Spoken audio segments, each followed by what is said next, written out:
Ky është vetëm korridori që të çon në reanimacionin e kirurgjisë së Qendrës Spitalore Universitare Nën Tereza në Tiranë.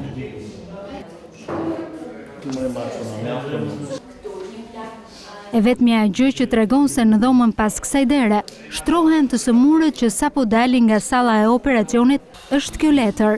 Prandaj edhe mediat janë të padëshiruara.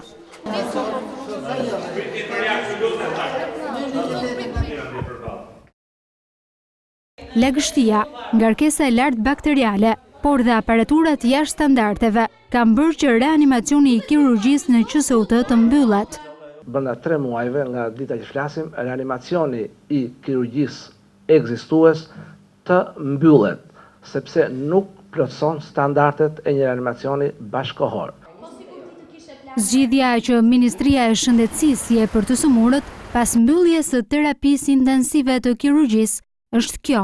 Ministri i Shëndetësisë ka urdhëruar rritjen e kapacitetit shfrytëzues të reanimacionit të ri në Spitalin e Ri Universitar, vënien në eficiencë maksimale të reanimacionit të infektivit, të reanimacionit apo terapisë intensive në neurologji gjithashtu.